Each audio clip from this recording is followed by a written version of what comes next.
Okay, good evening, everyone. Welcome to ACM. I'm Louise Louis. I'm the curator of Chinese art here at the museum. And I want to welcome you to ACM Conversations. ACM Conversations is a series of monthly talks that brings together leading scholars, cultural practitioners, artisans, and community resource persons in Singapore and from abroad in conversation with curators and educators at ACM. So today, we're honored to invite Dr. Mei Mei Rado to speak about the trajectories of refashioned Chinese skirts from the late 19th and early 20th centuries, exploring their history in China, the international trade in secondhand Chinese textiles, the historical practice of reusing and modifying garments in Europe and the US, and chinoiserie in fashion. Rather than looking at these hybrid garments as inauthentic or compromised objects, Dr. Rado invites us to consider how their transformations activated a new fashion cycle in a different cultural context, one that infused new meanings and lives into cast-out items from another culture. Dr. Rado is assistant professor of textiles, dress, and decorative arts at Bard Graduate Center in New York. She was formerly the associate curator of costume and textiles at the Los Angeles County Museum of Art, and she has held curatorial and research positions at the Metropolitan Museum of Art, the Smithsonian National Museum of Asian Art, and the Palace Museum. Her research focuses on Chinese and French textiles and dress from the 18th to the early 20th centuries. She's also the author of a new book, The Empire's New Cloth, Cross-Cultural Textiles at the Qing Court. So without further ado, please welcome Dr. Rado.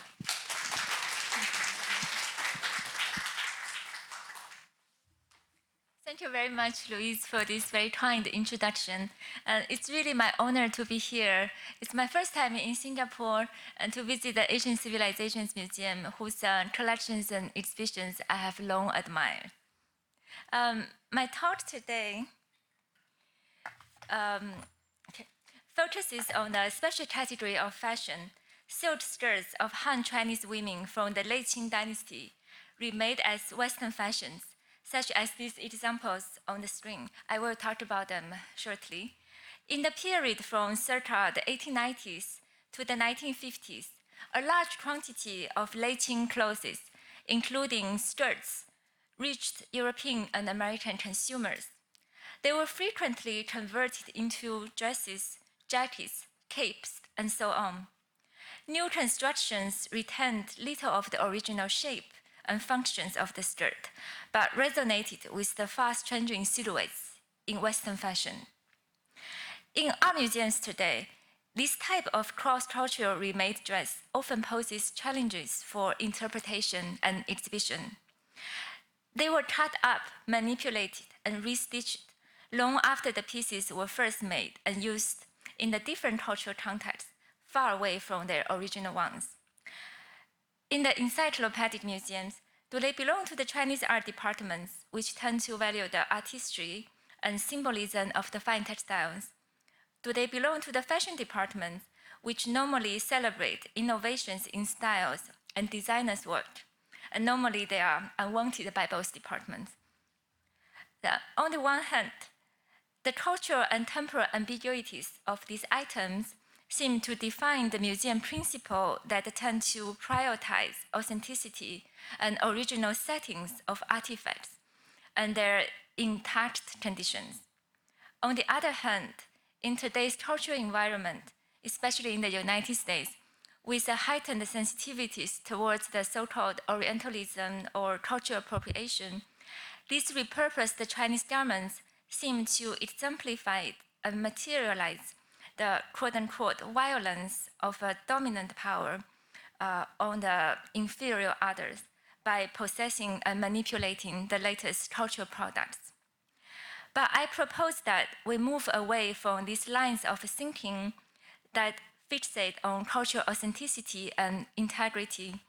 Instead, we can view these garments that crossed cultural boundaries and changed their physical forms over time as a palimpsest of human experience. The practice of dismantling, fragmenting, and reconstructing garments shed light on fashion as a process of transformation and drive home textiles' materiality as something fundamentally fluid and mutable. So today I will contextualize these garments from multiple angles: the forms and vicissitudes of skirts in China, the international trade in second-hand Chinese textiles, the historical practice of reusing and modifying garments in Europe and the United States, as well as chinoiserie in fashion in the early 20th century. We will look at some key examples closely. The transformations of Chinese skirts in the West activated a new fashion cycle in a different cultural context, which infused new lives and meanings into cast-out items from another culture. Most of the Chinese skirts that were refashioned were worn by Han Chinese women from the late Qing dynasty, that is from circa 1850s to 1911. During the Qing dynasty, Manchu and Han Chinese women had different dress styles. The Manchu style featured a one-piece, full-length robe and a short vest to be worn over the long robe. You can see the two pictures of Empress Dowager Cixi on your left. The Han Chinese style consisted of two pieces, a jacket and a skirt. Trousers were also worn towards the late 19th century. In the Han Chinese tradition, women's skirts are called qun. The basic structure of a Qing skirt remained the same as the Ming Dynasty skirts. And here you can see a typical example shown flat and fully spread out on your right. The diagram helps you better understand the structure. Two identical halves are not stitched together. They could be completely separated and joined by buttons on the waistband, or the waistband can be continuous as seen in this diagram.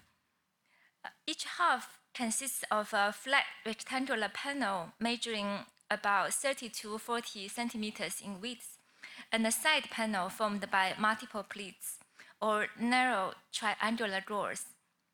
The rectangular panels had acquired the nickname horse face, 马面 in Chinese, in vernacular terminology by the late Ming dynasties and possibly earlier. Hence, such a skirt is called horse face skirt, 马面裙. When the two panels are joined together, the front half overlaps with the back half for the width about the measurement of the horse face panel. The waistbands were normally made of undyed cotton. The skirt's waist was not tailored according to the wearer's body size. It's normally much larger. So to wear the skirt, you wrap it around your body and secure it with a string tied around the waistband.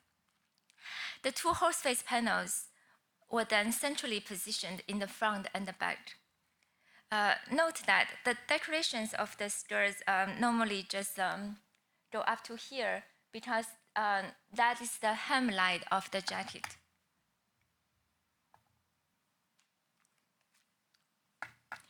In the Qing dynasty, Han women's skirt was a very important item that indicated gender, ethnicity, and fashionability.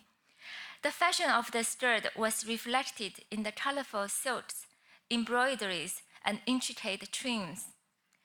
Various types of stylish skirts emerged during the 17th and 18th centuries, as evidenced in many passages in Qing literature. Skirts also served as a salient marker of regional styles. The affluent southern cities, such as Yangzhou and Suzhou, often set the fashion trend. For instance, a 1795 publication notes that the so-called finished tail skirt, 凤尾裙, an invention of Yangzhou, was made of many thin satin strips, and each strip was individually embellished with embroideries and gold thread edges. This extremely ornate skirt, possibly intended for festival or ceremony occasions, could be an example of the 凤尾裙. And here you can see the details. There are a variety of decorative elements and techniques here. You can see the central panel features red damask, now it's faded, as the ground, and with these textiles appliques of enormous butterflies and then the tablet with embroideries of auspicious birds and then the bats, and this with additional tassels, several layers of trims, and then here each of these movable tablets is attached to these never-ending knots, an additional level of tablets with all different decorative patterns, with textiles work and then the tassels. So it's really elaborate and ornate.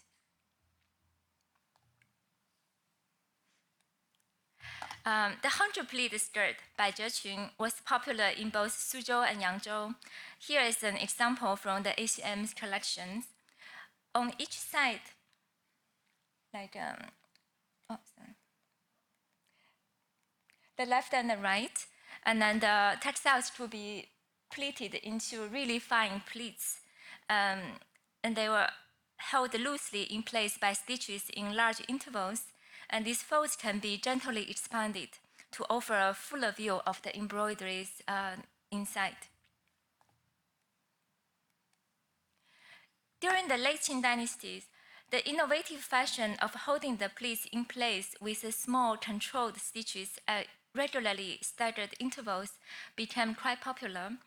Skirts with this treatment acquired the name fish-scale 100 pleats, 鱼鳞百褶, because the folds could slightly open to create a graceful patterns in continuous diamond shape, reminiscent of undulating, glistening fish scales.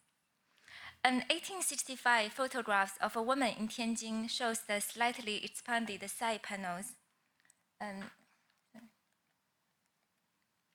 here you can see these slightly expanded side panels to show these fish scale patterns. As we have seen, with its flat panels, richly decorated components, and multiplied pleats, Chinese skirts lends itself to many possibilities of transformation and deconstruction. Through the act of wrapping and unwrapping, it can move freely from a three-dimensional garments into a two-dimensional textile panel. The fine pleats allow themselves to be expanded, unfolded, and flattened. Each fold with its own trim is a freestanding unit, and the horse face panel can be easily detached. From the 1880s onward, ornate skirts gradually fell out of fashion when wide-legged trousers and unadorned black skirts became more in vogue, especially in the metropolis Shanghai and the urban regions of Jiangnan, as these illustrations on your right showing Shanghai courtesans, one is wearing the skirts, one is wearing a pair of trousers. The fall of the Qing dynasty in 1911 quickly rendered the clothing style worn in the last empire outdated. In the Republican period, dominated by the themes of modernization and revolution, late Qing style tend to signify backwardness. Although in the 1910s and 1920s, skirts designed in line with new fashion style to an extent kept elements of the formal skirt shape, including a defined field in the center front, derived from the horse face in the past. Skirts had become narrower, softer, simpler, and constructed as one piece with panels sewn together. From the mid-19th century through the Republican period, a large quantity of Chinese garments reached Europe and United States, including full skirts and unpitched parts of them. Following China's defeat in the two opium wars in 1839 to 42, and then the second one from 1856 to 60, Western merchants and travelers could move freely in the newly opened treaty ports and many inland cities in China, where they could acquire used and unused skirts in the marketplace. The uncertainty of lives that many Chinese families faced during this tumultuous century, with regime changes, wars, and social upheavals, also contributed to a robust network for circulating used garments. Scholar Rachel Silberstein's research on the second-hand clothes retailing in China in the late 19th century and early 20th century shows that many Manchu and Han garments entered the Western collection through this system. Vendors also peddled old garments to foreign customers. This painting of 1912 by the French illustrator Louis-Rémy Sabatier, who sojourned in China at that time, captures a scene of Chinese peddlers attempting to sell Leiqing robes, among other objects, to Western travelers in the lobby of the famous hotel Wagenli in Beijing. Some ladies enthusiastically try on the robes on the spot. Skirts were not depicted in this painting, but they likely figured the part in such sales. The brilliantly colored and elaborately trimmed Chinese robes in ample cut stand in sharp contrast to the narrowly silhouetted, pale-colored, and soft-textured Western dress of the early 1910s. For these travelers and sojourners, used Chinese garments enabled a haptic, embodied contact with China. On some rare occasions, Westerners could also encounter elite Chinese ladies who traveled abroad and closely observed their garments. In a 1904 report, Mrs. Wang and her beautiful clothes in the journal Good Housekeeping, two photos show the wife of Wang Kai-ta, the vice commissioner appointed by the Qing court for the St. Louis World's Fair in 1904, in her stylish jacket and skirt outfit. One picture also shows her open wardrobe in the background, as you can see on your right. The reporter praises the elegance of her outfit, regarding that, quote, the true simplicity in the cut of Chinese dress manifested the innate refinement or genius of an advanced civilization. Many Europeans and Americans who admired Chinese dress with fine embroideries could also purchase them in department stores and trade stores specializing in Eastern Asian imports without traveling to China. Some well-known stores included A.A. Vanting in New York, which sold a rich selection of Japanese and Chinese textiles and crafts. Here is an advertisement of the stores in 1920 featuring a Manchu robe and a Japanese export kimono. The Manchu robe was referred to as, quote, Mandarin coat, as common in that period. And it was priced for $175, much higher than the kimono, which was sold for $35. $175 at that time equals to about $2,900 today, according to the official inflation calculator of the US government. It's quite expensive, right? The London department store Liberty, which catered to elite and bourgeois customers self-conscious about their artistic taste, sold Chinese dress in the embroidery department, presenting them as art textiles with refined craftsmanship. Here is a second-hand Leiqing jacket in the Museum of Fine Arts of Boston. It bears the Liberty Store label. As you can read, it says Liberty Art Fabrics. From the late 19th through the mid-20th centuries, it was also a fashion for European and American women to wear Manchu robes and Han jackets as indoor jackets, or tea gowns, or as fancy dresses for costume parties and special portraits, and as opera coats and theater coats. This rise of chinoiserie in fashion corresponded to the larger wave of Japanism in fashion that swept the West from the 1860s through the 1910s. And it also resulted from the wide availability of cast-out Chinese garments. And here you can see some examples. The Manchu robes or Han Chinese jackets were often paired with Western-style skirts, and sometimes these robes were worn open. The silhouettes of Western fashion changed significantly every decade, but amply cut Chinese robes could flexibly accommodate all these variations. Here on your right, in the 1910 painting by the Boston school painter Paxton, the sitter languishing in the interior suffused with Japanese and Chinese decorative objects pairs a pink hand jacket with a Western-style satin skirt. Such an image represents how the taste for the East shaped a sense of a genteel middle-class femininity and domesticity through fashion that delicately poised between exoticism and propriety. The Vogue magazine in 1902, the image in the center, features a modified hand jacket or Manchu robe. I didn't show the hand jacket here, but here you see the Manchu robe. It was called kimono, referring to kimono, but it's misspelled, an evening coat. So there's often a conflation of Chinese and Japanese styles, and the term was used quite flexibly at that time.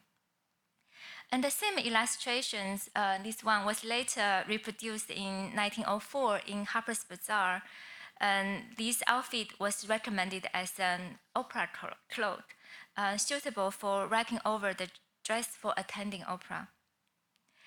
In contrast to the versatile Chinese robes, Chinese skirts were rarely worn, except in fancy costume parties, such as was on guests wore to Alva Belmont's Chinese ball in 1914, the image on your right. The party was held in her newly built Chinese tea house in Newport. Alva Belmont was married to William Vanderbilt. She was a very ambitious, audacious figure and also a suffragist. I'm not 100% sure, but this lady here looks very much like Alva herself. I don't know if you're familiar with the HBO TV show, The Gilded Age, that is very popular right now. And the character of Mrs. Russell is based on her. Chinese skirts seems much more difficult to wear compared to jackets and robes. The two half panels left unstitched and the waist unrelated to the body size were at odds with the Western tailoring tradition and sewn-up skirts. Also, the stiff horseface panel with rigid borders and multiple trims appear unsuitable for the aesthetic of soft, flowy silhouettes in the 1910s and 1920s. Accordingly, very few images represent Western women in full Chinese ensembles of jackets and skirts, while many more show them dressed in only the Manchu or Han robes. A 1923 comic illustration, The Manteau of Wu, with an accompanying poem in the British journal Punch, offers a rare depiction of a Western woman in a Chinese skirt. This imaginary story recounts the journey of an ensemble of a Chinese jacket and skirt that was formerly worn by an old, fat, uptight, pedantic man here, the Mr. Wu, the Mandarin, as the poet calls him. As you know, this is an impossible scenario because this style was for Chinese women only, not for men. This ensemble had, I quote poetry, travel around the teeming globe through changing hands and ended up as a lingerie of a young and slender British girl, and here with the name Joan. Here, the Chinese outfit lent itself as a salient marker of modern British femininity, with her bobbed hair, sprawling posture, exposed arms and legs. And Joan is a head-to-toe modern woman. You can see her body language and attitude are very different from those of the demure Chinese lady in 1865 or the New England lady a decade earlier. And her skirt, now falling just below the knees, suggests that she must have tied the waistband around her chest. And indeed, the skirt worn in this way would be quite uncomfortable. It creates a very bulky look underneath the jacket, in contrast to her very relaxing posture, right? Many extant examples show that Chinese skirts were creatively converted into Western style fashion, a practice that spanned a period of time roughly from late 19th century all the way into the 1950s. Before we look at these examples closely, it should be pointed out that cutting up and remaking used garments was not a custom unique to Chinese clothes recycled in the West, and it was also in no way confined to Chinese skirts alone. In today's culture, with so many fast fashions and cheap fabrics, we often forget how precious textiles were in the past and how clothing was constantly remade and reused for prolonging its lifespan.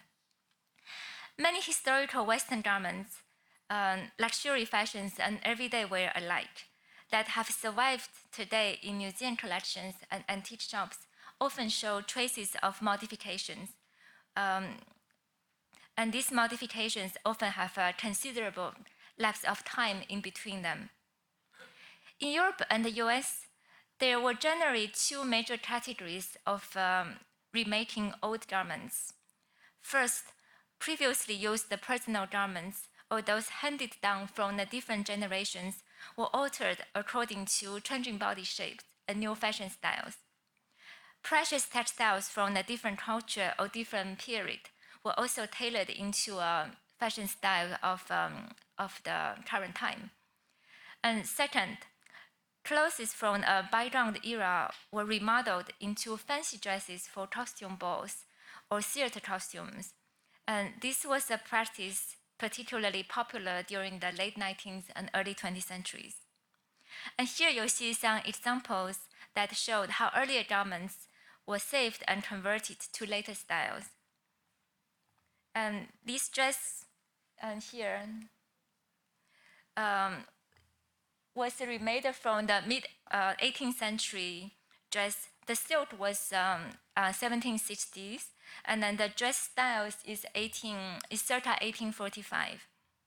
It was reconfigured from the earlier English style robe à l'anglaise by turning the bodies back to front, adding a pointed waistband and gathered necklines, and sewing the skirt panels closed.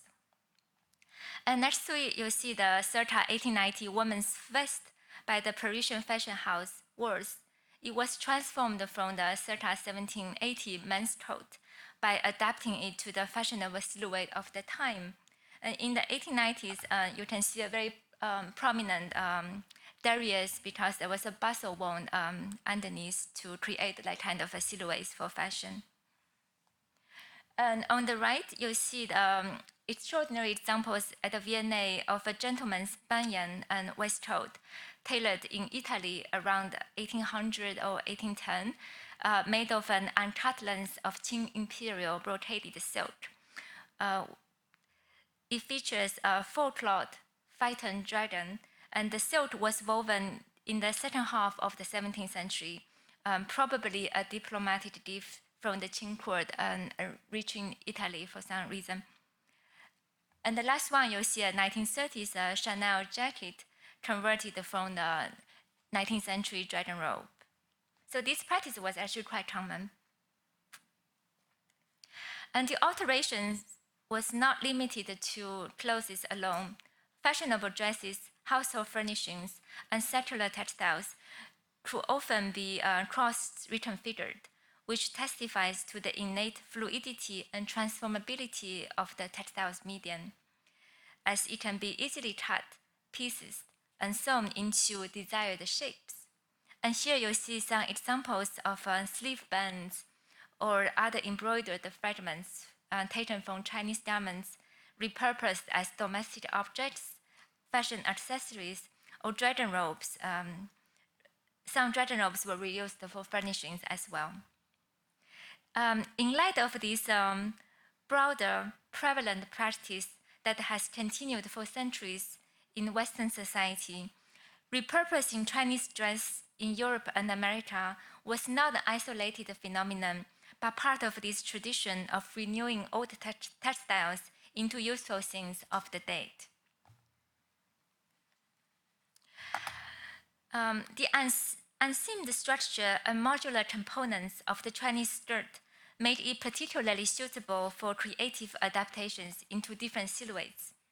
When unfolded, a skirt was transformed into a flat canvas, and its detachable parts offered many possibilities for recomposition. Chinese skirts have been converted into jackets and dresses, a practice that both fashion houses and individual makers engaged in. And here you see a short indoor jacket in the collections of Musée d'Alliera in Paris. It was made around 1906 by the Parisian fashion house Babani. It was remade from the red pleated skirt with blue and gold embroideries and black trims. The pleats in the side panels, I put the structure here so you can see clearly. So the pleats from the side panels become the central panels, and then the horse face panels here form the two sleeves. And also, some part of the original borders were used as these collars here. So it's very clever. The sleeve would be called the kimono sleeve at that time because it's a rectangular shape. The House of Babani was founded in Paris in 1892, specializing in imported textiles and garments from China, Japan, India, and Turkey, as well as those inspired by Eastern traditions and certain periods of European past. Babani appealed to a clientele primarily consisting of society ladies, modern women with liberated minds and artistic tastes. The February 15, 1906 issue of Figaro Mode publishes another jacket by the House Babani, similarly converted from a different Chinese skirt. The French dancer of English origin, Mei Compton, models this jacket in a brightly lit interiors with a book in hand, as you can see. This staged setting is carefully arranged to echo the name of this type of jacket, called lisses chinoises, meaning Chinese reading jacket. And its evocation of an artistic, cultivated modern woman who embraced the Eastern finery as an expression of her cosmopolitanism and aesthetic sophistication. Babani presented this jacket in the manner as a model, meaning model. So it's, each new style is called a model of her seasonal designs. Although each piece would be one of a kind, as they were all made of different skirts with different colors and trims. The products thus achieve the balance between a standardized novel style and individualized expression of exoticism that could gratify the different clients. There were many other ways to work around a skirt's structure and turn it into a garment for the upper body. For example, on your right, a cape advertised in an 1898 Christmas gift catalog from the Liberty store largely keeps the central horse face panel. You can see here.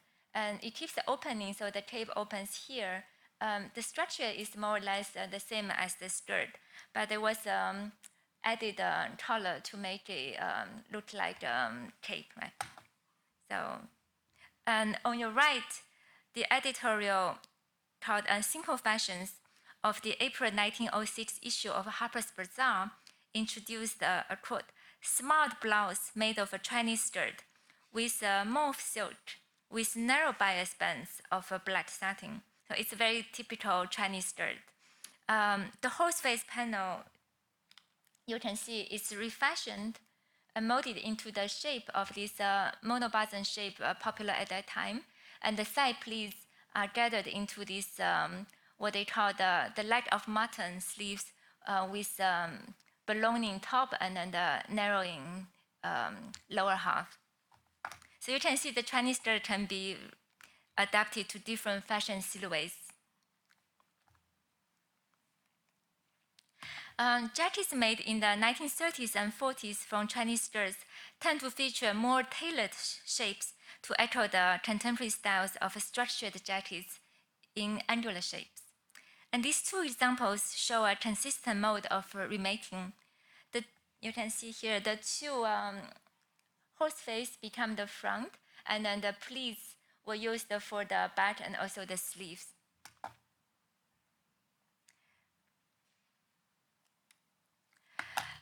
A deconstructed skirt could also be combined with additional fabrics to make a fashionable dress. In this dress dated to the mid-1920s, in the collections of Museum of FIT, the two horse-face panels of pale blue Chinese skirt move from the waist level to the shoulder line, and their tops are stooped as a bateau neckline. The remaining part of the skirt is sewn closed and attached to the strapped silk satin bodies to form a slip dress. And then also a slit was cut here along the original seam to allow the easy putting on. So it's very clever transformation from just a button into a whole dress. And you can see this contrast of the soft chiffon on the side and these relatively stiff horse-face panels. And this is now attached, so when the lady was dancing or walking, and these panels would gently tap the body to have that kind of rhythm. And you can also see additional tassels here. So you will have that kind of movement. This very much echoed the spirit of the fashion of the Jazz Age as they transformed a relatively cumbersome, hard-to-wear Chinese skirt into a very stylish fashion items commanding the trend. And here, the exotic signifier of China was not only harmonized with modernist expression, but also prominently articulating it. A similarly constructed piece could also be worn as a tunic. As an advertisement of the New York department store Bonwit Taylor in 1925 showcases the outfit with the exotic Chinese-sounding name Pom. So this outfit here is called Pom, as you can see the name. I don't know what it means. So, and it was priced for $95, which equals to about $1770 today. So quite expensive. According to the advertisement, this ensemble coat, designed and executed to special order in the store's studio, combines pajama with a slip overcoat of an entire Mandarin skirt, marvelously hand embroidered, and a pair of satin trousers in a vivid hue to harmonize. The model sports a straight, bobbed haircut in the style of the Hollywood it girl, Louise Brooks. It was very avant-garde at the time, and her pajama pants themselves, a bold symbol of liberated women, reinforced the message that in the 1920s, Chinese style could serve as a salient marker of the new women, insinuating a sense of independence, freedom, and rebellion. Two dresses in the Metropolitan Museum dated to circa 1950, bearing the label of Mamboche and belonging to Mrs. Winston Guest, offers a rare identifiable case of the collaboration between the wearer and the couturier in remaking Chinese skirts. One of them is shown on the screen. Mamboche was the first American designer to open a couture house in Paris in 1929. The fashion house was later reestablished in New York in 1940 with a society clientele. In the 1990 interview in Harper's Bazaar, Mrs. Guest recalled how she entrusted Mamboche to make dresses for her using the fabrics her husband brought back from China. She never traveled to China herself. This dress has a 1950s new look silhouette with fitted bodies, a cinched waist, and a full skirt. And you can see the two horse face panels from the front, and then the pleats from the back, and additional fabric was inserted and also from the bodies. In the 1950s, you will wear the petticoat, so the skirt will be fully extended. And you can see the very nice contrast of this fabric and with the horse face. Another dress of Mrs. Guest made by Mambo-Shea also features Chinese silks and embroidered panels taken from two Chinese skirts. So one from the center and one was just like an apron hanging there. Two photos of her around 1950s show her in this dress. The one in the center was by the fashion photographer Louise Dalvaux and is published in the January 1950 issue of Harper's Bazaar. The caption praised her as, quote, as exquisite as a Chinese figurine. Although Mrs. Guest did not travel to China, the indirect souvenirs of the East as materialized in these Chinese panels, Chinese skirts offered her a temporary displacement through the embodied journey of dressing. It would, however, be wrong to assume that only white women adopted remodeled Chinese garments. This practice of adopting used Chinese clothes was not limited to a certain racial or cultural identity. The office of the renowned Chinese-American actress Anna May Wang provides a notable case. On your right, in the 1928 photographs, she models a straight-cut chemise dress consisting of back panels made of the horse-face panel. So here is horse-face panels. And this was probably the decorations of the side pleats, but designer of the dress placed it in diagonal shape. And on your right, you see in the mid-1930s, she's wearing a top converted from the red Chinese skirts. And here you see these balloon-shaped sleeves, very popular in the 1930s, made of the side pleats, and then the horse face from the center, and there's an opening here. Anna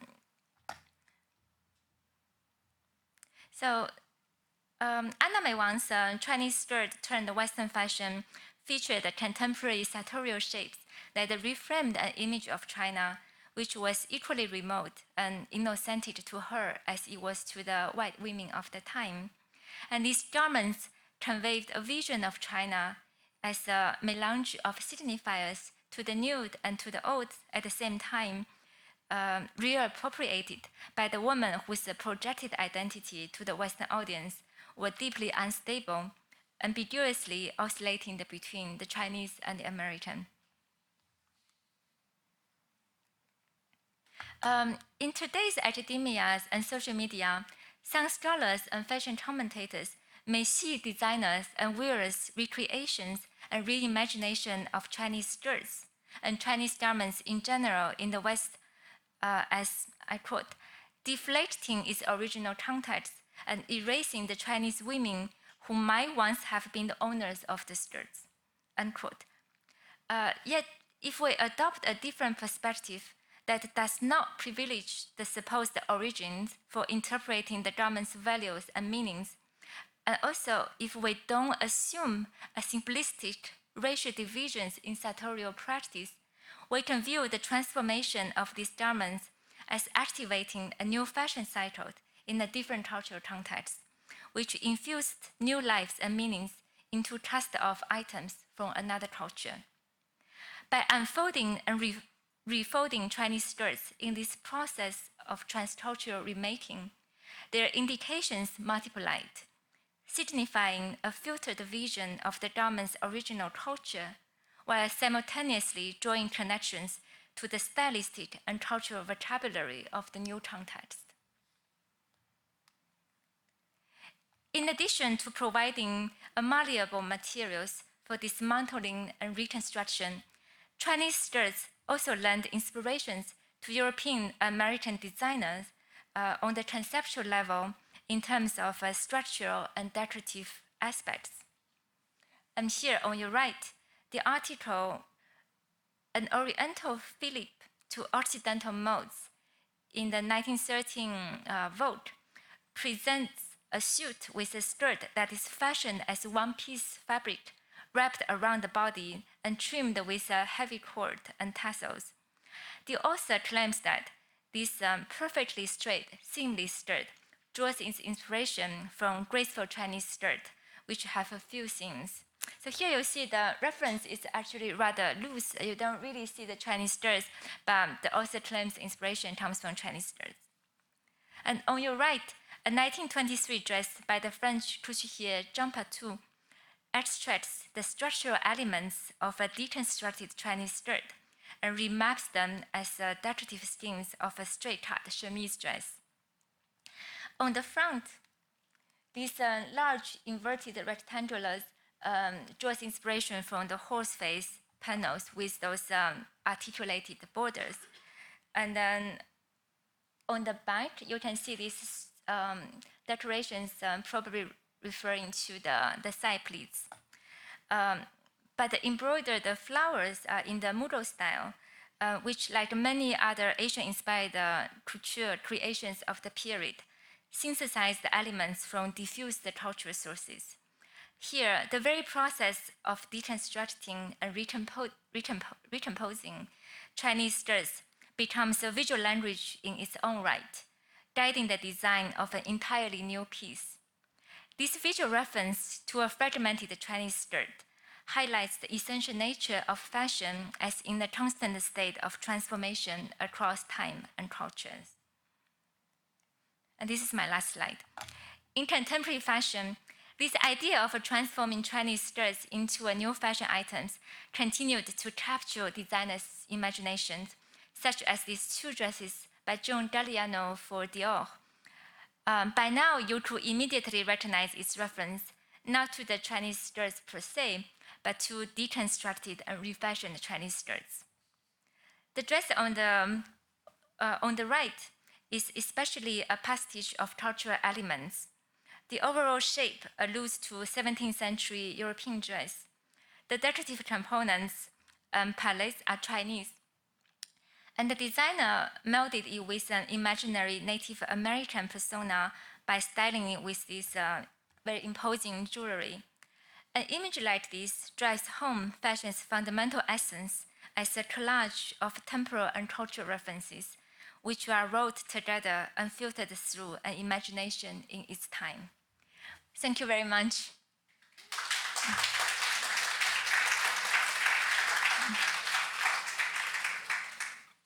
And should we move there?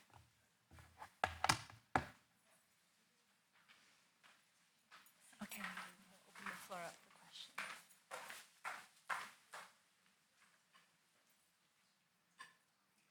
Thank you, Mei Mei. That was very enlightening. And now we want to open up the floor for questions. Does anyone in the audience have a question they want to ask? And then the mic will come to you.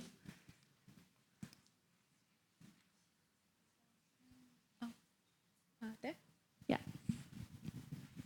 I don't understand the horse face. Is it what is it referring to? I mean, I know it's that style, but why horse face? Yeah, there are various theories. I don't think there is one answer. And some may say it refers to there was a structure in the city wall with the nickname of horse face. And then some says it just reminds of the horse face, which is long and square. So there's never a unified understanding. So, but the nickname stays with us. The gentleman behind. Thank you very much for that. I just wanted to ask a question about the Chinese side. So you used the word cast off and second-hand, and you did say that after the fall of the Qing dynasty, these things were out of fashion. But how much were they valued on the Chinese side before they went to America, or were they actually cast off and no longer valued? Well, I mean, how much they were valued, but so many were sold in the second-hand market in China. Some with rose threads, one with finer embroideries. These may be more valuable than those with lower qualities. But when the fashion changed in the early 20th century, these styles, nobody would wear these styles, and it was associated with backwardness. So I don't think the cultural value was high for Chinese at all. And I don't know if it answers your question.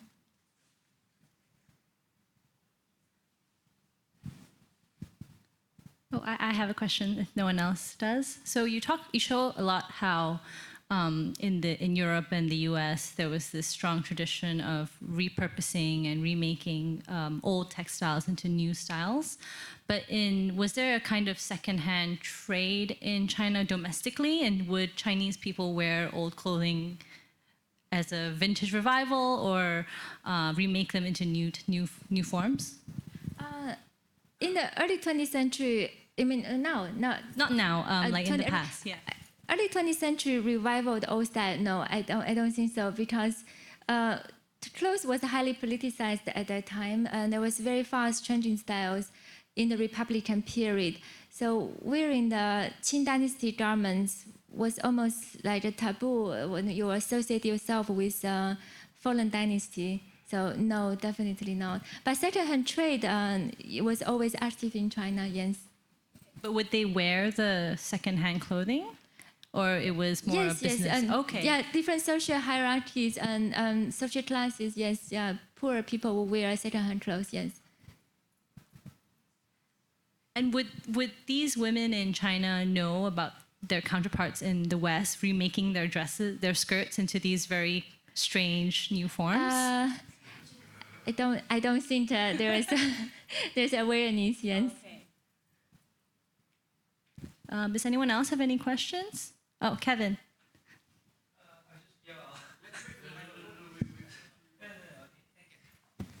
So first, thank you for that wonderful talk. I have one question. So at one point, I think you told us that it seems like the Western audience, or I mean, I just like be simplistic, it seems they didn't actually tell the difference between Chinese and Japanese style. But then what I want to ask is, it seems like from your presentation, starting from the 1920s, there seems like they are like starting to be more specific. I mean, that's my reading. About Chinese dress, then these are Chinese pajamas, the Chinese reading, how do you call it, reading dress or something. So my question is, like, based on your research, is that, I want to know, is that kind of like repurposing of Asian dress, also happening like for the Japanese side? Would that be, that at that time, on the Harper magazine, sometimes they are like repurposing of Chinese dress, and then there will be repurposing of Japanese dress. Is that also happening? Yes, certainly. And there was a larger wave of Japanese swept Europe and US from Europe earlier, 1860s, all the way to 1910s. And then the Chinese fashion was reused and adopted actually in this larger trend of Japanism. And then they would call this shape as a kimono shape, and not really a clear differentiation.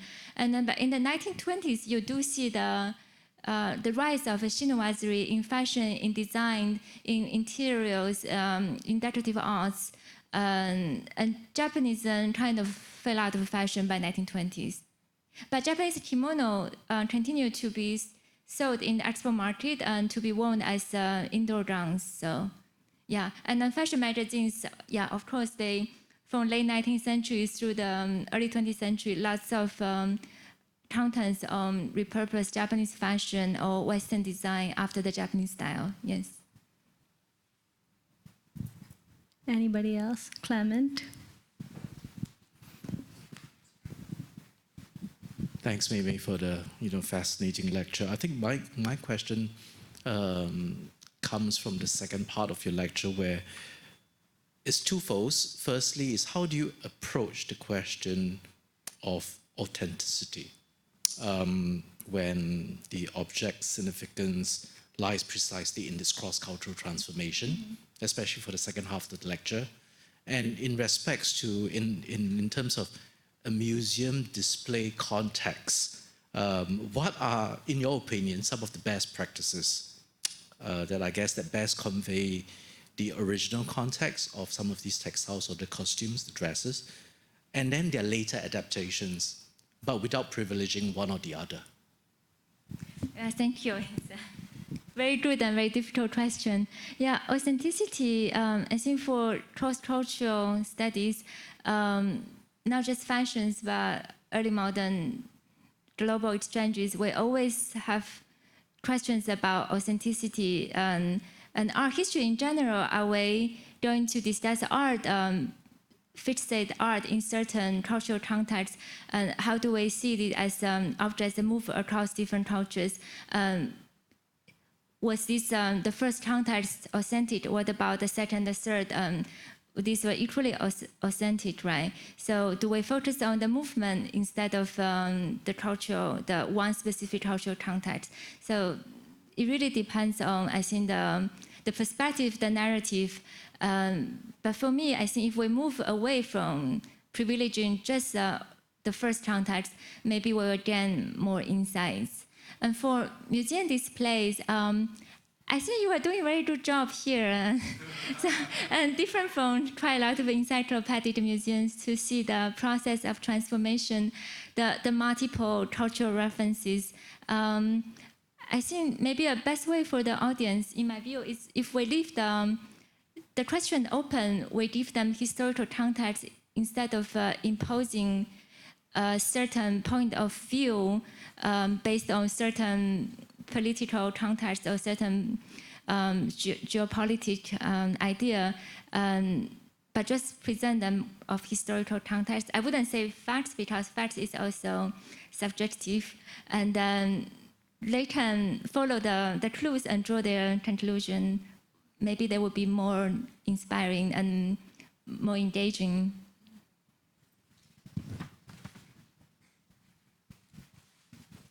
So my question is observation. So when I look at this silhouette, around the same time, from there to now, Chinese are also modernizing, the traditional clothes.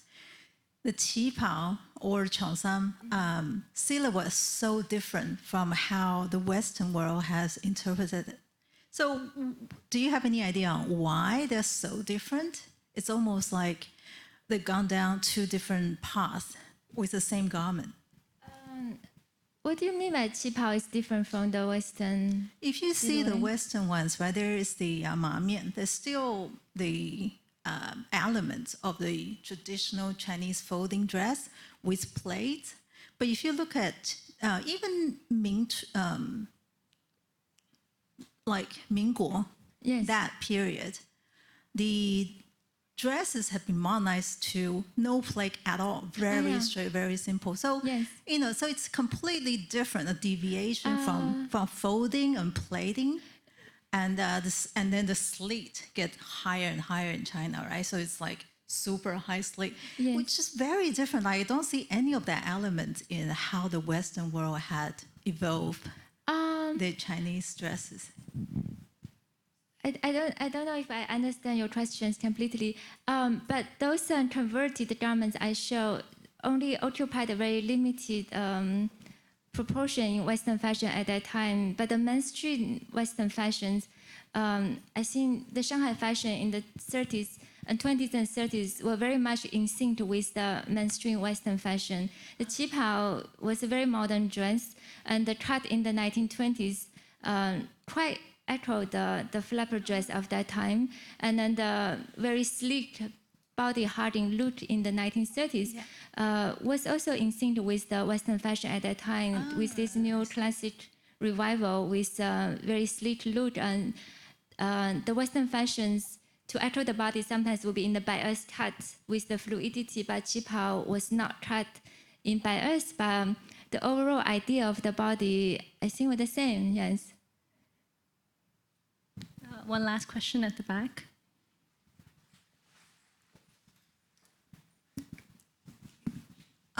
Right. Before I ask my own question, maybe I can just briefly address the question on the qipao, the cheongsam. So I think the origin actually originates from women during the Republican times attempting to actually borrow this their men's counterpart, the dress of their male counterpart, when the women were actually entering the public spaces and entering the modern schools and receiving the modern education along with the the male classmates. So they needed actually a new type of dress to sort of navigate this new modern public spaces. So therefore, their initial attempt was actually to borrow the male changpao, right? The cheongsam, which is actually the Cantonese transliteration of the long robe of the men, right? The scholar's robe. So this was actually, one of the earlier explanations of why women during the Republican times borrowing the men's robe during the early Republican era. So I'm sorry, I'm just trying to address that question on the qipao. So I'm going to ask my own question, which is a question on Paul Poiret, who's this very famous French couturier during the early 1920s, early 20th century. So we know that Paul Poiret, he was a French couturier who's very much fascinated with the Asian culture, like Chinese culture, Japanese culture, as well as the Persian and Arabs. And I think he designed, he had some very famous design which borrowed, very obviously from the Chinese Oriental culture. For instance, I think he had a coat which was actually named as the Mandarin coat. And then there was this coat that was actually named as the Confucius coat. So I'm not sure if you actually came across such examples in your own research, in your exposure of this, very extensive, curatorial research. I'm not sure if those coats, like Confucius codes and Mandarin codes designed by Paul Poiret, were they actually remodeled as what you mentioned in your own lecture? They were modeled from the Chinese, fabrics and Chinese, dresses brought all the way from China, or they were actually designed, created, by Paul Poiret, from his own fashion house. Thank you so much. I saw the Confucius Code in Musée d'Aléra. Actually, I think Paul Poiret was fired from House of Wars because of that design. And it used some Chinese, it's like one piece cut, like a cape. It used some Chinese satin fabric, and then the trim, one part of the trim was actually cut from the Chinese mirror case or some kind of embroideries from the Chinese accessories. Yeah, so the shape was loosely inspired by Oriental garments, and it also has the trim with these characters reminiscent of the show characters. I think that element maybe refers to China as well, and it used some kind of Chinese fabrics, yes.